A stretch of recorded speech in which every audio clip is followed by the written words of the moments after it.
Welcome to another episode of the Hearse Chaser podcast. This episode is about the perfect client. Now, there's no such thing as the perfect lawyer or perfect client, I know. Someone once joked that a perfect lawyer had 30 years of experience and they were 30 years old. So I recognize that perfection from an attorney and a client is not perfect, but in this episode, we're going to dive into how you can be the best client possible. Of course, if you're going to see an attorney, it may be your first attorney that you've ever spoken to.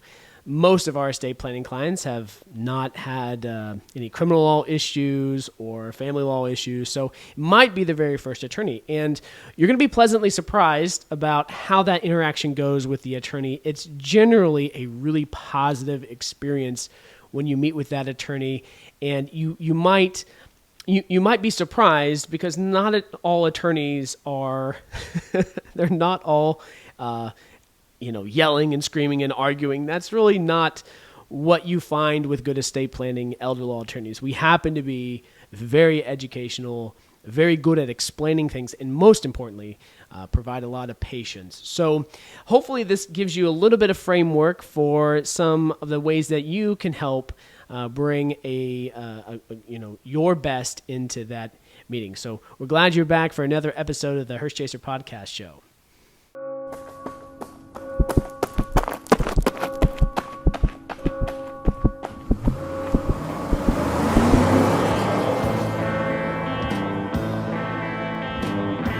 You're listening to the Hearse Chaser podcast show. Here's your host, Stephen McClellan. Welcome back to the perfect client here at the Hearse Chaser podcast show. And to be a client means that there is this relationship between the attorney and an individual or a family. And in order for that relationship to work, I think it's helpful to think about some of the responsibilities, some of the things that clients can do in order to have a really good meeting with an attorney. So I have some of the best clients. I absolutely love them, and they really are sincere about the things that we talk about. So we're going to go through a number of topics. So, the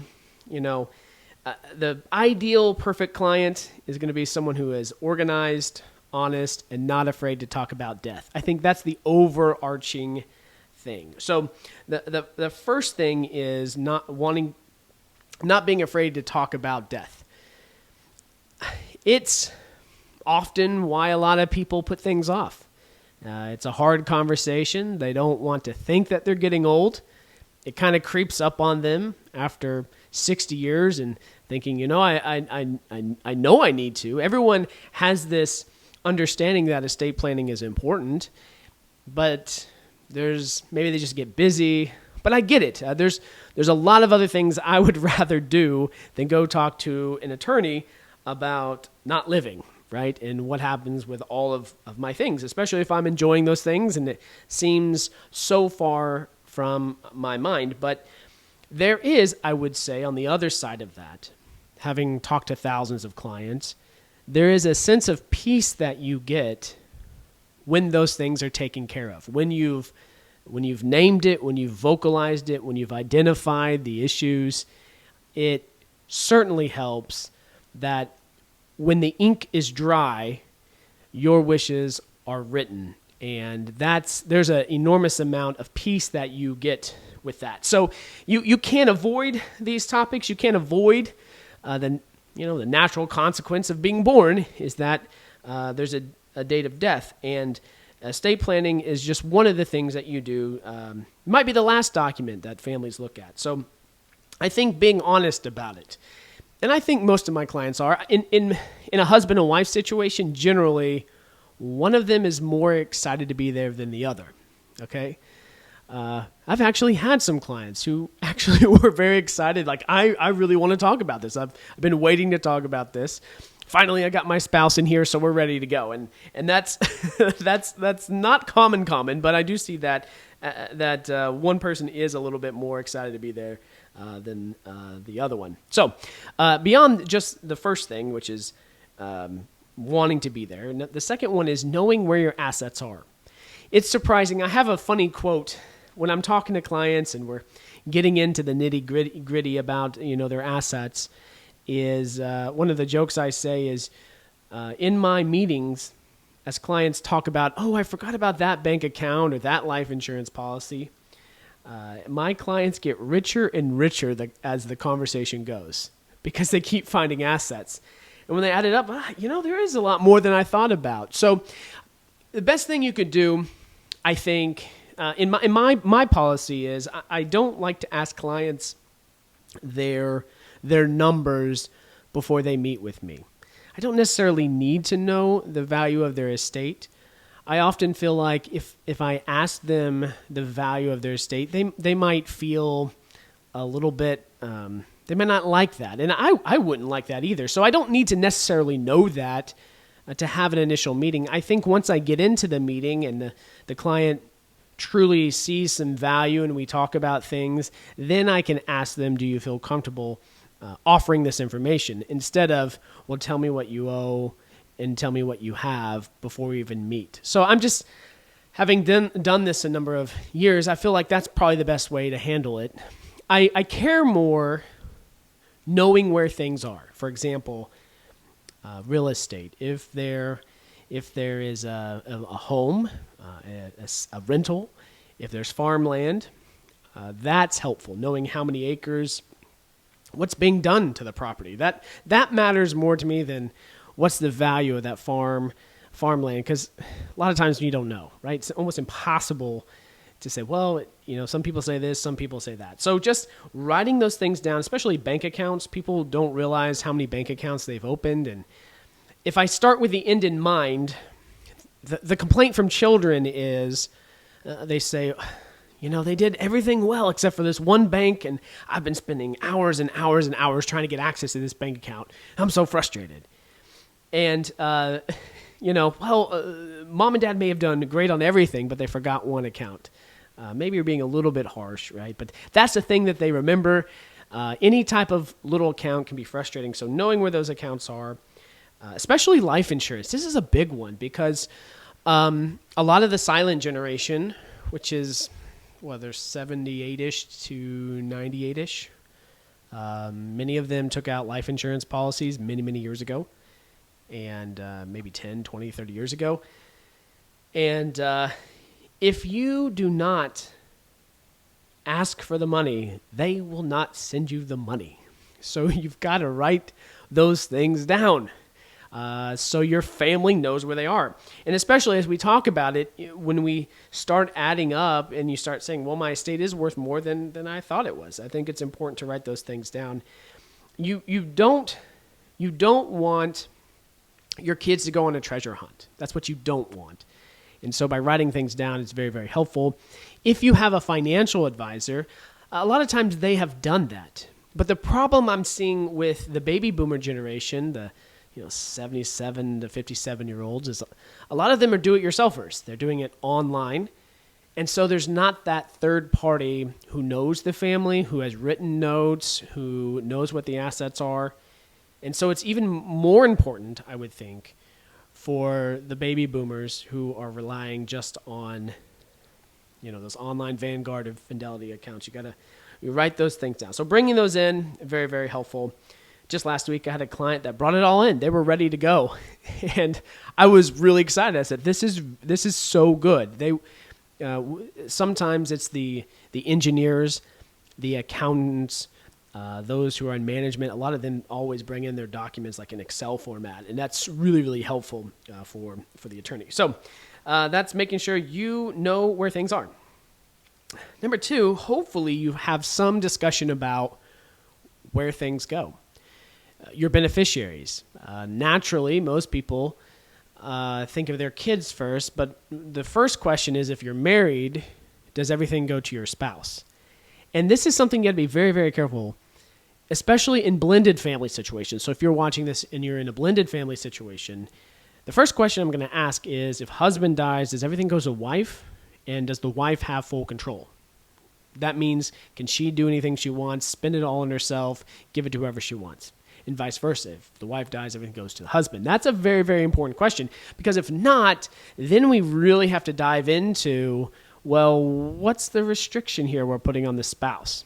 So if you've been married for 30, 40 years, there's a higher probability that everything goes to the surviving spouse. But if there was a prenuptial agreement involved, or they're wanting certain assets to go to certain people, that's a discussion to have very early on with husband and wife. Hey, if I die, I, the husband, die, I want my daughters to get my pen collection. Okay, my wife doesn't really care about the fancy pins I have. I have some pins. I've kind of designated certain pins, and so she knows my death, these pins go to these people.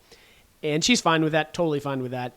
But having that discussion, when one spouse dies, where does everything go? Second, the beneficiaries, when you're talking about kids, is it equal? It might be equal now, but think about it in 10 years. Maybe one of the kids moves in, or the parent moves in with a kid. It's not uncommon for that particular kid to have a greater share of the estate because, they're losing income, being with mom and dad, staying with them 24/7. So sometimes that might be a change that's discussed. In my state, here in Arkansas, there's farmland, and if a son's a farmer, there's a high probability that they want the farmland to go to the son who's managing it. That's a big thing that I see here. Thank you for tuning in to the Hearse Chaser podcast show. Our mission is to be your first choice for last wishes. Want to dive deeper? Join us over at the Hearse Chaser Academy, where we've created 8 on-demand courses for each stage of life. From young adulthood to retirement, navigating separation or blended families, and everything in between, we help you plan for the future, no matter where you're at. Now stay with us as the ride continues on the Hearse Chaser podcast show. If a child is not good with money, or a child has special needs, then think about, how do we want that child to receive the money? Okay. Some examples might be, well, they can get the money like a third when I die, a third in 5 years, and a third in the remaining balance in 10 years. That's easy. It can be a certain amount. Maybe you divide it 3 ways, and the child that's not good with money, maybe they get $2,000 a month until it's all gone. Okay. You got to be careful here. Some people say, well, I'm just going to give it to the oldest child and let them decide. I'm not a big fan of that, because then the oldest child is getting phone calls all the time from the middle child. I'm just assuming it's the middle child. In my life, my middle child would be the one that I would be worried about. And so you don't want that. That discretion just leads to a whole bunch of phone calls and bad feelings. I like it cleaner. I like it, $2,000 a month until it's gone, or just outright. You don't want to impair their relationship. That's part of it too. I think that's a big part of it when mom and dad look at it, trying to keep that relationship. Make them mad at you. Make them mad at you and not each other. That way the oldest kid can say, well, this is what mom wanted. Or dad wanted, and so this is what we're going to do. I think basic information is very important. When you come to our office, or if you fill out forms, make sure it has the full legal name. All right? So in my state, they love a good middle name. Doesn't matter what someone's first name is. I see a lot of people using middle names. So in my world, I often use legal names. And so even if my clients have a nickname that they go by, I traditionally just call people by their legal names. That's just easier for me, not to be disrespectful, but to say these are legal documents. We want to make sure we have legal names on it. It's important if somebody's a junior to put that on there. Children, daughters, they get married, they change their last names. You want to double check those daughters. Like, I have daughters. I don't know if they're going to hyphen the name or change the last name. Me, I don't think I'd be at all offended. If my daughters ever watch this, if you're watching this, honeys, girls, ladies, if you change your last name, it's totally fine by me. You can hyphen it if you want to, but whatever's probably going to be easier than McClelland. So it's totally up to you. I'm not offended one way or another. So you know where things are going. Then you backtrack and say, who do you want to be in charge? And make sure you have a plan, a backup plan. So I get frustrated when I see, well, I want my wife to be in charge if I die. Okay, well, she's going to die too. Who's the backup? Okay, so if you have 3 kids, you typically want to name child 1, 2, and 3. The question, so here's the best part. So when you talk to a good estate planning and elder law attorney, they're going to be a sounding board and work things out with you. And so we're going to ask questions. Tell me a little bit about your kids, about their personality. One of the questions, hey, do they get along? Well, the moment I hear the word well, I know, okay, so we have to have a discussion here. Tell me about their personalities, okay? All kids are different, and the truth is, the way they've been has probably been the way they've been for their entire life, right? And you've seen it, and you know, and so the past is the best indication of how they will handle things in the future. So, you know, if there's been a situation where sometimes clients come to me because they've had someone in the family get ill, like dad got sick, he had a heart attack, and they're coming into my office, that's a great opportunity for me to ask, well, tell me about the kids. How did they react? Who is involved in this? Because that will tell me on the healthcare side of things who should be the right person. And I don't, healthcare-wise, here's my rule of thumb. If you're watching this, I don't prefer a husband. I don't prefer like 2 kids as and. So it's oldest and the middle kid. Because then you kind of tie the strings of the doctor. The doctor here has to talk to both of them to make a decision. And in medical world, some things have to be done fast. So my preference is, you know, oldest or middle child. Or I prefer or than and. All right. And if you're a traveler, if you're in your 60s and you spend some time in Kansas and some time in Texas, Tennessee, moving around, you don't really want the oldest who lives in Tennessee to always be the healthcare power of attorney, because if you get sick in Tennessee, right, you need to have a backup. So those little things are important to think about as you think about the healthcare side of things, and the finance can be the same or different. So we have a healthcare power of attorney, but a financial power of attorney is different. And so maybe the son that's a CPA is going to handle the finance, and the daughter that's a nurse would be the healthcare power of attorney. So just be thinking about those things, I think, is important.